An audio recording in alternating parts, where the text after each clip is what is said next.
यस्य स्वयं स्वभावाप्तिरभावे कृत्स्नकर्मणा तस्मै संज्ञानरूपाय नमोस्तु परमात्मने। बोलो पंच परमेष्ठी भगवान की जय। 1008 श्री आदिनाथ भगवान की जय। बोलो शांतिनाथ भगवान की जय। अंतिम तीर्थेश भगवान महावीर स्वामी की जय। आचार्य भगवान गुरुवर श्री विशुद्ध सागर जी महाराज की जय। मुनि श्री सुप्रभ सागर जी महाराज की जय। मुनि श्री प्रणत सागर जी महाराज की जय। जय जन बंधु, आप हमसे यहाँ उपस्थित है, आप सुन रहे हैं सम्यक समाधान, एक ऐसा रामबाण इलाज जिसके माध्यम से आपके मन में उठने वाले विकल्पों का समाधान प्राप्त होता है। और यह हम आपके ऊपर और सभी के ऊपर, सभी जीवों के प्रति मुनिषि सुप्रभ सागर जी महाराज जी का और मुनिषि प्रणत सागर जी महाराज जी का परम आशीष है कि वह अपने समय से समय निकाल कर, अपनी चर्या से समय निकाल कर अपने लिए सम्यक समाधान प्रदान कर रहे हैं। क्या वह सौभाग्य का क्षण होगा जिस क्षण में साक्षात अरिहंत परमेष्ठी को गंधर के माध्यम से द्वारा प्रश्न किए जाते हैं और उसका समाधान अरिहंत की वाणी से गिरता है। आज ऐसे ही पंचम काल के भगवान पंचम परमेष्ठी साधु परमेष्ठी मुनि सुप्रभ सागर जी के महाराज के मुखारविंद से हम सभी लोग ये सम्यक समाधान प्राप्त कर रहे हैं। हम सभी का भी उतना ही अहोभाग्य है कि आज इस काल में भी हमें समाधान, वो भी सम्यक समाधान प्राप्त हो रहा है। और जैसे आप जानते हैं, यह कार्यक्रम आप YouTube चैनल सुप्रभ वॉच के माध्यम से देख रहे हैं। एक ऐसा चैनल जिसके माध्यम से मुनिषी की जानकारी एवं मुनिषी के रिलेटेड जितना साहित्य है उसका प्रसारण किया जाता है। एकमात्र YouTube चैनल सुप्रभ वॉच, एक क्लिक पे सारी चीज़ें आपके लिए उपलब्ध रहेगी। शुरू करते हैं आज के सम्यक समाधान की ओर। मुनिषी के चरणों में कोटिशा नमोस्तु करते हुए मुनिषी प्रणत सागर जी महाराज से यह विनय करते हैं कि हे स्वामी, आज के कार्यक्रम को गति प्रदान करें। नमोस्तु नमोस्तु नमोस्तु।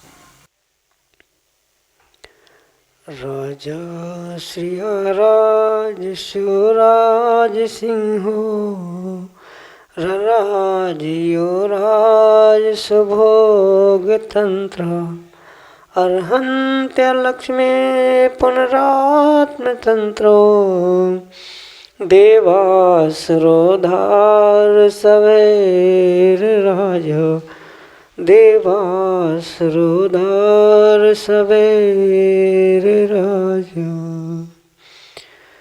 पंच परमेष्ठी भगवान की, देवादिदेव 1008 भगवान शांतिनाथ स्वामी की, परम पूज्य आचार्य भगवंत गुरुवर विशुद्ध सागर जी मुनि महाराज की, परम पूज्य मुनि श्री सुप्रभ सागर जी महाराज की,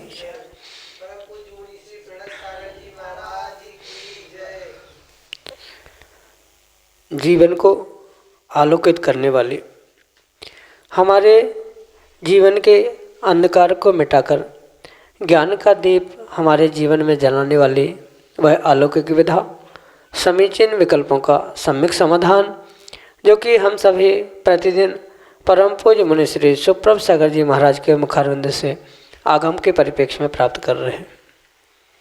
देश के विभिन्न प्रांतों से अनेक समीचीन विकल्प हमें यहाँ प्रतिदिन प्राप्त हो रहे हैं और परम पूज्य मुनि श्री उनका हम सबको सम्यक समाधान प्रदान कर रहे हैं। प्रारंभ करते हैं आज का सम्यक समाधान। और आज का पहला विकल्प बरौनी मध्य प्रदेश से श्रीमती अल्पना जैन, परम पूज्य मुनिश्री के चरणों में कोटि कोटि नमोस्तु निवेदित करते हुए अपना समीचीन प्रश्न रख रहे हैं कि महाराज जी, हमें अपना जीवन अच्छा बनाने के लिए क्या करना चाहिए। हमारे समीचीन विकल्प का सम्यक समाधान प्रदान करते हुए हमारा मार्गदर्शन करने की अनुकंपा करें। नमोस्तु महाराज जी, नमोस्तु। ओम नमः सिद्धम। परम पूज्य आचार्य भगवान गुरुवर विशुद्ध सागर जी महाराज जी के, परम पूज्य मुनि श्री सुप्रभ सागर जी महाराज जी की जय।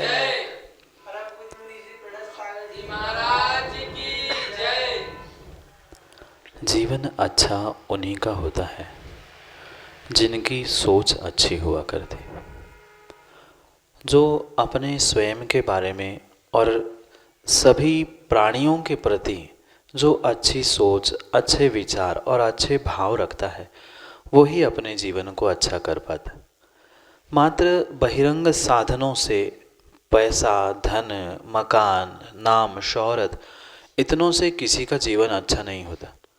वास्तविकता में जीवन अच्छा करने के लिए जब तक व्यक्ति के अंतरंग में उसकी सोच, उनके विचार, उसका मन सच्चा और अच्छा नहीं है, तब तक उसका जीवन अच्छा न सच्चा हो सकता।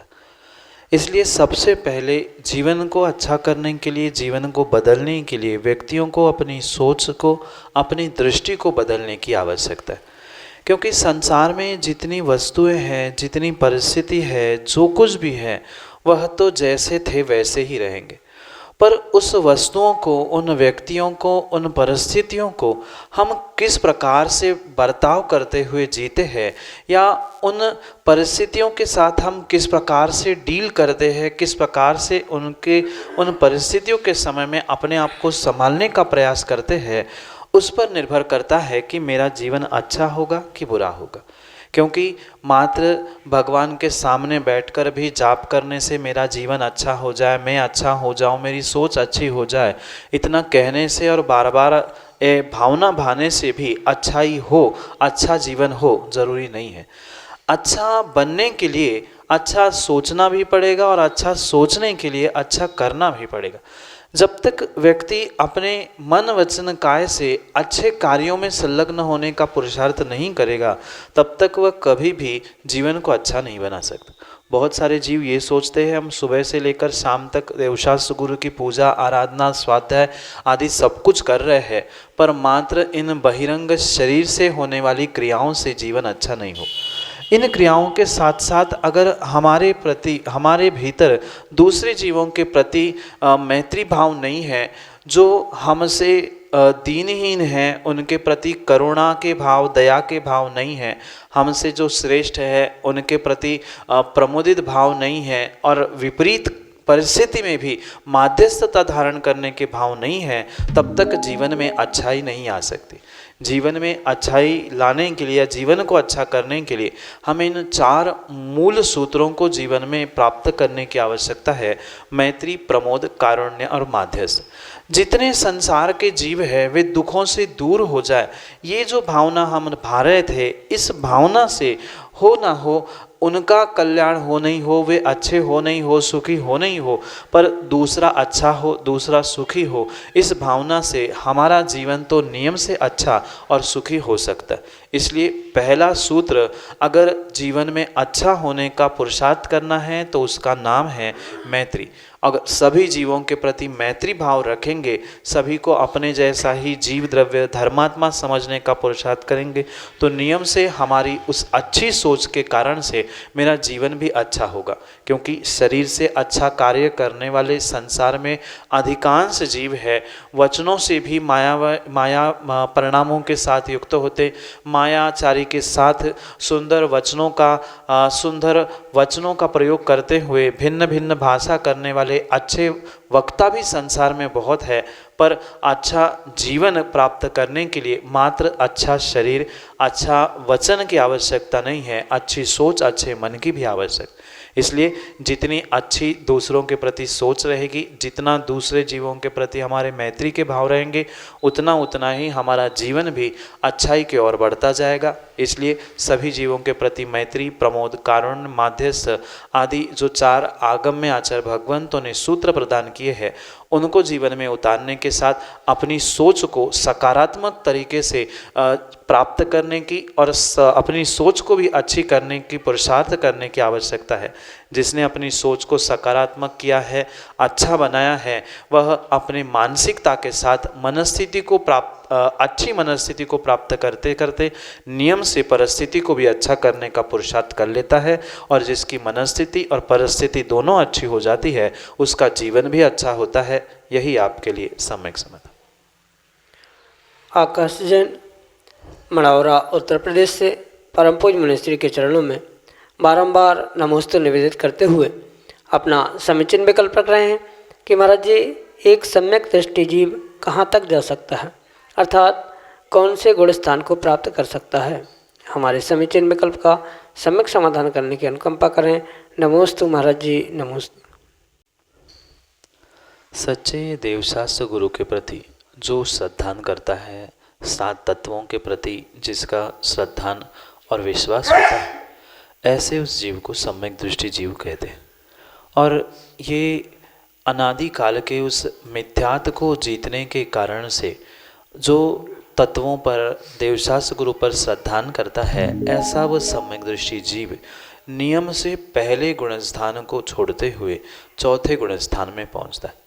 और सम्यक दृष्टि के निमित्त से या सम्यक दृष्टि जीव का गुणस्थान अगर कहीं प्रारंभ होता है तो उसका नाम ही अविरत सम्यक दृष्टि यानी चौथा गुणस्थान है। कहने का अभिप्राय ये है कि सम्यक दृष्टि जीव जब भी यात्रा प्रारंभ करेगा या जब भी सम्यक को प्राप्त करेगा कोई मिथ्या दृष्टि जीव, तो तत्क्षण उसका चौथा गुणस्थान अविरत सम्यक दर्शन का प्राप्त हो जाएगा या प्रारंभ हो जाए।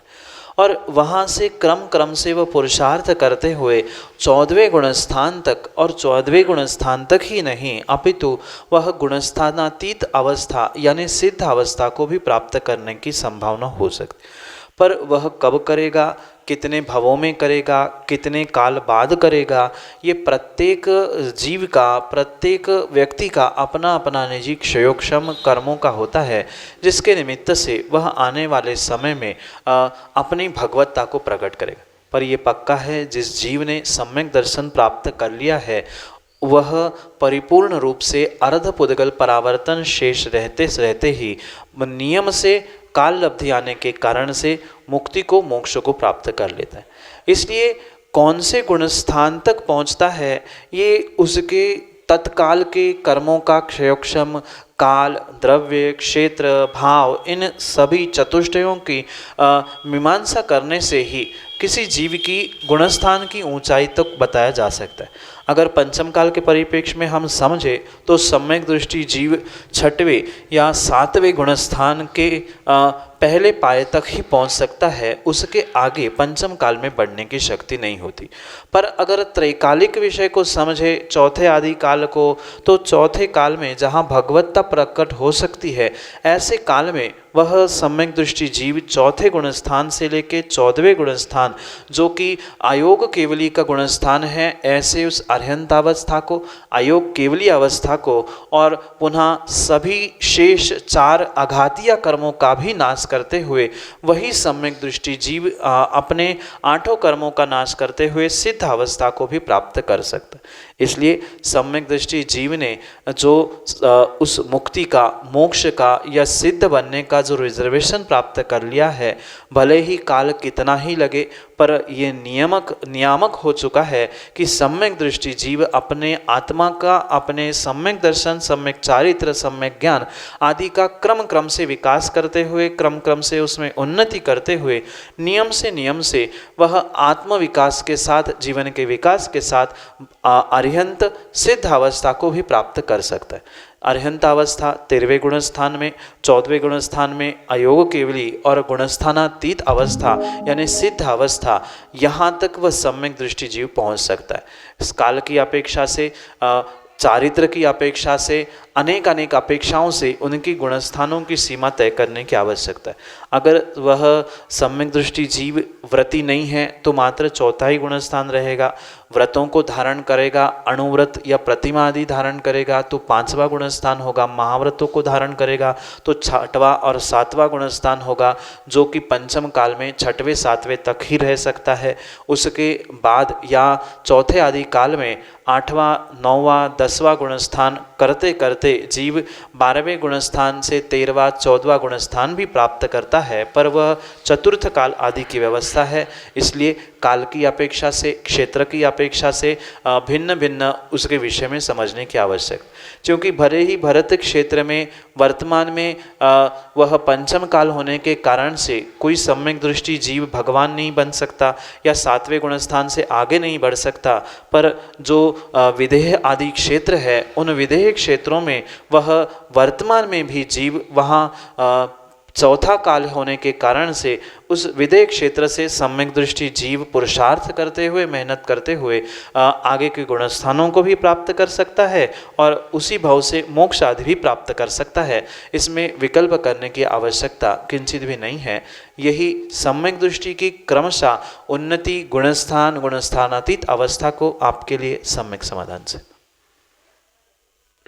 अगले समीचीन विकल्प के लिए सागर मध्य प्रदेश से अदिति जैन, सुप्रण गुरु परिवार से परम पूज्य मुनिषी के चरणों में कोटि कोटि नमोस्तु निवेदित करते हुए अपना समीचीन विकल्प रख रहे हैं कि महाराज जी, क्या हमारे संस्कार कर्मों पर भारी हो सकते हैं या कर्म संस्कारों पर भारी होते हैं? हमारे समीचीन विकल्प का सम्यक समाधान करने की अनुकंपा करें। नमोस्तु महाराज जी, नमोस्तु। तत्वों का और रहस्यों का कभी भी निर्णय एकांत से नहीं हो सकता और हमारे यहाँ ये जैन दर्शन इसी कारण से अनेकांत को लेते हुए तत्वों का या रहस्यों का उद्घाटन करता है। इस संस्कार और कर्म के निमित्त से अगर हम रहस्य को और सत्य को समझें तो कथनचित हमारे पुराने संस्कार हमारे कर्मों को बढ़ाने के लिए, कम करने के लिए कार्यकारी उपाय बन सकते हैं या हमारे कर्म भी हमारे आने वाले समय के लिए संस्कार प्रदान कर सकते। जैसे एक सिक्का होता है, उस सिक्के के दो पहलू होते हैं और जब तक दो पहलू नहीं हैं तब तक सिक्का नहीं होता। बिल्कुल ऐसे ही संस्कार और कर्मों का गणित प्रत्येक जीव के जीवन में हुआ करता है, क्योंकि जो भी वर्तमान में जीव द्रव्य कर्मों को बुलाता है, कर्मों के जो दो भेद हमने समझे, द्रव्य कर्म और भाव कर्म, 8 प्रकार के जो कर्म ज्ञानावरणी आदि है वे द्रव्य कर्म हैं और उसके लिए जो निमित्त भूत जीवों के भाव थे वह भाव कर्म है। तो जो भाव कर्मों के संस्कार है या भाव कर्मों के निमित्त से जो द्रव्य कर्मों का आश्रयबंध जीव कर रहा है और उस कर्म के आश्रयबंध के निमित्त से जब वह कर्म उदय में आएंगे तो उदय में आते समय जैसे जीव के पुनः भाव और उस कर्मों के संस्कार होंगे उस हिसाब से पुनः जीव के भाव होंगे। इसलिए ये दोनों भी एक दूसरे से बिल्कुल पूरक है और दोनों भी बिल्कुल एक दूसरे के साथ ही साथ चलते।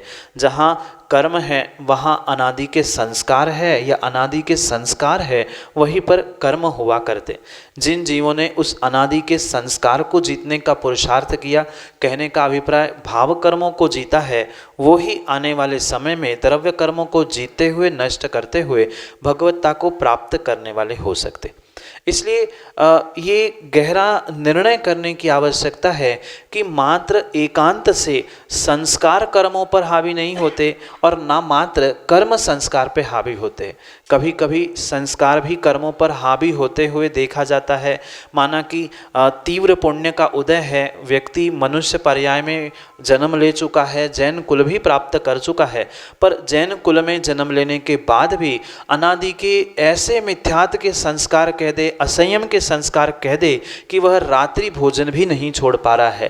कहने के लिए तो कर्म सातावेदिनी रूप है, कर्म पुण्य रूप है, पर उन कर्मों पर वह अनादि के मिथ्यात्व के कह दो या प्रमाद के भीतर के जो संस्कार पड़े हैं उस कारण से वह सम्यक निर्णय करते हुए जीवन को बदलने के लिए कुछ अच्छा कार्य नहीं कर पा रहे। कभी कभी उन संस्कारों पर भी कर्मों का प्रभाव देखने में आता है। संस्कार तो बहुत अच्छे हैं, जीवों के जन्म से ही जो जैन कुल में जन्मा है उसे प्रतिदिन मंदिर जाना, पूजा अभिषेक करना, यथाशक्ति आदि वह कार्य करता है।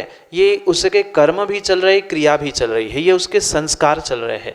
उन संस्कारों पर कभी कभी अचानक से कोई असाता वेदनी कर्म का उदय आता है, कोई शारीरिक बीमारी आती है या कोई ऐसी विषमता आती है कि व्यक्ति सोचने पर भी मंदिर नहीं जा पाता, अभिषेक पूजा नहीं कर पाता।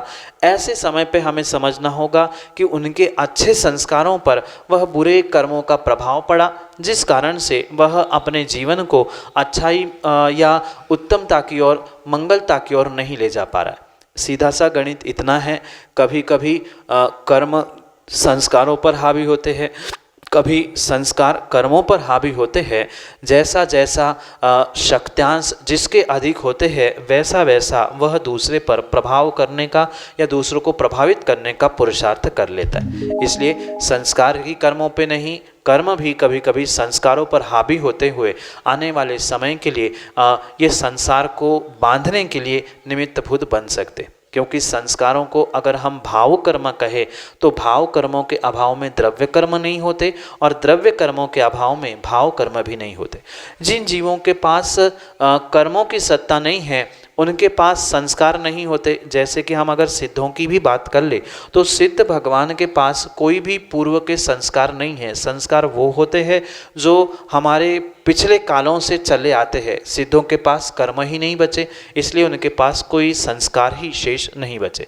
जो संस्कार और कर्म एक दूसरे को पूरक होने के कारण से कहीं ना कहीं एक दूसरे पर वह समय देखते हुए द्रव्य, क्षेत्र, काल और भाव इन चतुष्टय के निमित्त से प्रभावित करने की या हावी होने की शक्ति रखते हैं। यही आपके लिए सम्यक समाधान। श्रीमती संगीता सिंघई, बराठा, मध्य प्रदेश से परम पूज्य मुनिश्री के चरणों में बारंबार नमोस्तु निवेदित करते हुए अपना समीचीन विकल्प रख रहे हैं कि महाराज जी, हमने दर्शन प्रतिमा ग्रहण की है और यदि कभी प्रतिक्रमण छूट जाए तो उसके लिए क्या प्रायश्चित करना चाहिए। हमारे समीचीन विकल्प का सम्यक समाधान करने की अनुकंपा करें। नमोस्तु महाराज जी, नमोस्तु।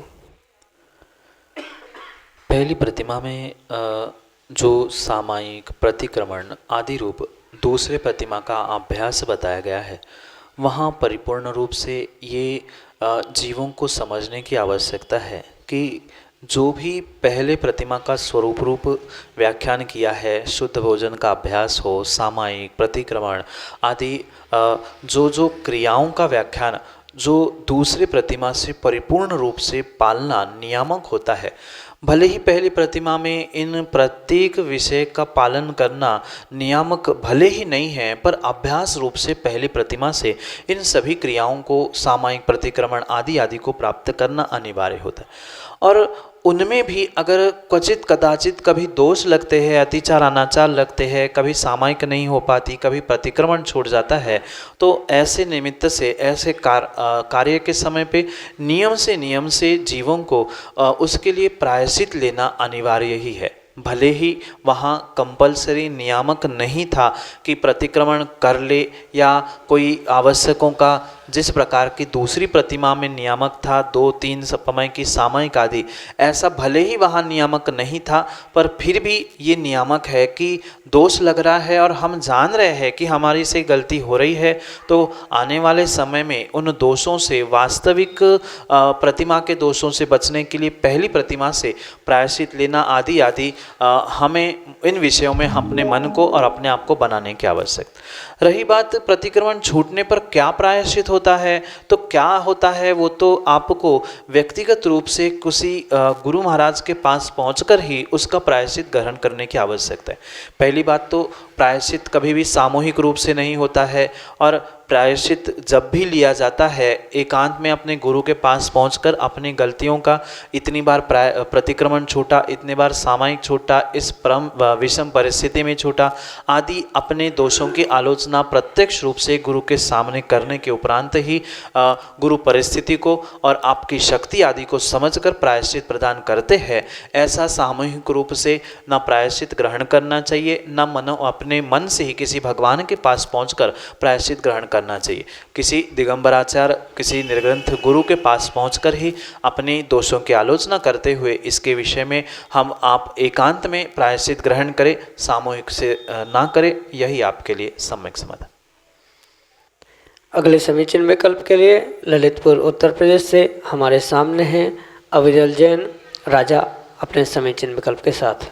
नमोस्तु महाराज श्री। मेरा प्रश्न ये है कि हम लोग सभी कंपटीशन एग्जाम हो या नॉर्मल एग्जाम हो, हम लोग एफर्ट तो सभी लगाते हैं, बट कभी कभी क्या होता है 1-2 मार्क्स से पीछे रह जाते हैं और हमसे जो कम काबिल लोग रहते हैं वो आगे निकल जाते हैं। तो उससे हमें जलन तो नहीं कह सकते, लेकिन एक माइंड में डिसअपॉइंटमेंट आ जाता है। तो उस डिसअपॉइंटमेंट को कैसे कंट्रोल करें और आगे की एग्जाम में कैसे फोकस करें, कृपया संख्या समाधान करने की कृपा करें। नमोस्तु महाराज श्री। नमोस्तु।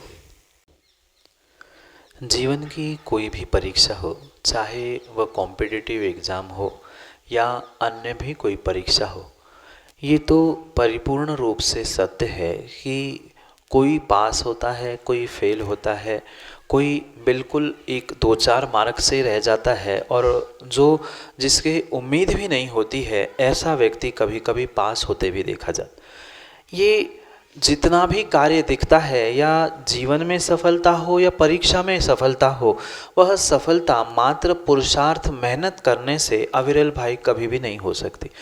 जब भी एग्ज़ाम का, जीवन का या किसी का भी रिजल्ट मिलता है, वह सकारात्मक नकारात्मक होने के पीछे बहुत सारे पहलू और बहुत सारे फैक्टर्स होते हैं, जिसके निमित्त से हमें उन कार्यों में, उन परीक्षा आदियों में या जीवन आदि में सफलता असफलताएं मिलती रहती है।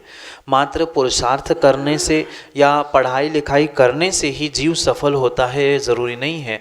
कहीं ना कहीं उस कॉम्पिटिटिव एग्ज़ाम के क्षेत्र में कह दो, या मैं तो कहता हूँ जीवन के प्रत्येक परीक्षा के क्षेत्र में कह दो, या जीवन में भी कह दो, सफलता प्राप्त करने के लिए पुरुषार्थ के साथ कुछ अंशों में लक फैक्टर आवश्यक है, जिसे वर्तमान में हम सामान्य भाषा में लक फैक्टर कहते हैं। उसे ही हमारे जैनागम के परिप्रेक्ष्य में पुण्य कहा जाता है। और जिसके पास तीव्र पुण्य का उदय होता है, जिसका लक फैक्टर चमक जाता है, वह बिना पढ़े भी या जिसकी कोई उम्मीद भी नहीं होती है, वह भी पास होते देखा जाता है। और जो अथक मेहनत करने वाला बहुत होशियार व्यक्ति भी कभी कभार 2-4 मार्क से फेल हो जाता है, ये अक्सर देखने में आता है। इसलिए मात्र अंधी मेहनत करने से कभी भी परीक्षा में सफलता नहीं हो सकती। विवेक पूर्वक हमें मेहनत करने की आवश्यकता है, और उस मेहनत के साथ साथ कुछ अंशों में अपने लक फैक्टर को, पुण्य को आजमाने की या बढ़ाने की आवश्यकता है। क्योंकि जितनी भी कॉम्पिटिटिव एग्ज़ाम्स होते हैं, वहाँ पर परिपूर्ण रूप से एक अहम भूमिका होती है उस लक फैक्टर की या पुण्य की। जब तक वह लक फैक्टर और पुण्य साथ नहीं देता है, तब तक आपका अतः पुरुषार्थ, अतः मेहनत आपकी कार्यकारी हो नहीं सकती। इसलिए ये परम निर्णय करते हुए हमें जीवन में और प्रत्येक एग्ज़ाम में आगे बढ़ने की आवश्यकता है कि जब तक हम अपनी सोच को सकारात्मक बनाते हुए सम्यक पुरुषार्थ के साथ कुछ अंशों में पुण्य की क्रियाएं नहीं करेंगे, अपने आप को पुण्य से, लक से जोड़ने का प्रयास नहीं करेंगे, तब तक हमें जीवन में सफलता नहीं मिल सकती। इसलिए जीवन में सफलता प्राप्त करने के लिए सर्वोत्कृष्ट अगर कोई कार्य है, तो पहले हमें अपने मन को, अपने मनोबल को मजबूत करने की आवश्यकता है। हम प्रत्येक कार्य करते समय अगर ये डर के निर्णय करें कि क्या होगा, मैं एग्ज़ाम पास कर पाऊंगा कि नहीं, मैं ये कार्य कर पाऊंगा कि नहीं, होगा कि नहीं, ऐसा सोचने से कभी भी आपको उन कार्यों में, परीक्षा में सफलताएं नहीं मिल सकती। इसलिए अगर आप किसी भी परीक्षा को पास करना चाहते हो, सफल होना चाहते हो, तो सबसे पहले अपने मनोबल को मजबूत बनाएं, फिर कुछ अंशों में पुण्य की क्रिया करें, जिसके द्वारा हमारा सम्यक पुरुषार्थ, सम्यक की उच्चतम सीमा को प्राप्त कराते हुए हमें सफलता देने के लिए कार्यकारी उपाय बन जाए। इसलिए मेहनत के साथ, सकारात्मक सोच के साथ, उत्कृष्ट मनोबल के साथ हमें कुछ अंशों में पुण्य क्रियाओं से जुड़ना होगा, तो ही उस परीक्षा में हम सफल हो सकते। भले ही दूसरा जो पास हो रहा है उसके प्रति ईर्ष्या भाव हो नहीं हो, पर कहीं ना कहीं मन में जो टीज बनी रहती है कि मैं क्यों नहीं कर पाया हूँ, वो क्यों कर पाया, तो वहाँ उसका पुण्य का प्रताप था या लक फैक्टर साथ में था, इसलिए उसके पुरुषार्थ को लक ने साथ दी और वो चमक गया। ऐसे ही हम पुरुषार्थ के साथ अपने मनोबल को मजबूत करते हुए सकारात्मक निर्णय के साथ अगर निर्णय करें अपने पुण्य क्रियाओं से जुड़ने का, जैसे कि माला फेरना है, भगवान का अभिषेक है, भगवान का दर्शन है, आदि आदि कार्यों से जुड़ेंगे, तो नियम से हमारा पुरुषार्थ भी सम्यक पुरुषार्थ होते हुए पुण्य के साथ हमें जीवन में और परीक्षाओं में भी सफलताएं मिल सकती है। यही आपके लिए सम्यक समाधान। जय जिन बंधुओं, यूट्यूब चैनल सुप्रभुवाच पे आप लाभ ले रहे थे इस अनूठे कार्यक्रम का, जिसका नाम है समीचीन विकल्पों का सम्यक समाधान। प्रतिदिन यह कार्यक्रम आपको 5:13 पे यूट्यूब चैनल के माध्यम से प्रसारित होता है। सुप्रभुवाच इस चैनल के माध्यम से प्रसारित होता है। 8707548811 यह व्हाट्सएप का नंबर हम दोबारा रिपीट कर रहे हैं 8707548811। नीचे पट्टी पे, स्क्रॉल पे या फ्लिप पे यह नंबर रोटेट होता है। आप उसके माध्यम से अपने विकल्प हम तक पहुंचा सकते हैं। हम आपको सम्यक समाधान मुनिशी की वाणी से प्रदान करेंगे। samyak.samadhan@gmail.com यह हमारा जीमेल की आईडी है। आप जीमेल के द्वारा भी या ईमेल के द्वारा भी अपना विकल्प हम तक पहुंचा सकते हैं। और समाधान यूट्यूब चैनल सुप्रवॉच के माध्यम से आप सुन सकते, देख सकते हैं। आप सोच रहे हैं कि हम कैसे चला है, हमें तो व्हाट्सएप पे लिखना नहीं आता, तो कोई बात नहीं, आप एक कागज़ पे अपना विकल्प लिखें। उस कागज़ का फ़ोटो आप हमें व्हाट्सएप कर दीजिए। नंबर तो याद ही हो गया होगा 8707548811। इस पे आपको वो व्हाट्सएप करना है, या आप ऑडियो मैसेज भी भेज सकते हैं। व्हाट्सएप पे एक विकल्प होता है, एक ऑप्शन होता है, जिसके माइक पे दबा के आप अपना ऑडियो में ही अपने आवाज़ में वह विकल्प आप पूछ सकते हैं, एवं उस विकल्प को, आपके ऑडियो को डायरेक्टली यूट्यूब पे प्ले किया जाएगा, ताकि आप भी उसे सुन सको और उस लोगों को भी उसकी जानकारी प्राप्त हो। मुनिशी के प्रवचन प्रतिदिन शाम को 7:40 पे जिनवा टीवी के माध्यम से प्रसारित होते हैं, और उसका विषय अद्भुत मोटिवेशनल विषय। आज तक शिवकुटी महाराज का वह ग्रंथ आज तक उजागर नहीं हुआ था। वैसे रत्नमाला ग्रंथ को मुनिश्री ने अपनी ओजस्वी वाणी से उद्घाटित करते हुए सागर चातुर्मास में उसके ऊपर प्रवचन किए थे, और उस प्रवचन के अंश प्रतिदिन शाम को 7:40 पे जीवन जीने की कला इस छोटे से वाक्य पे आपको देखने मिल सकते हैं, शाम को 7:40 पे सिर्फ जिनवा टीवी के माध्यम से। आज के लिए इतना ही। अन्य ऐसे ही नाविन्यपूर्ण कार्यक्रम लेके हम आप तक जरूर पहुंचाएंगे। तब तक मुनिशी के चरणों में नमोस्तु करते हुए आप सभी को जय जिनेंद्र।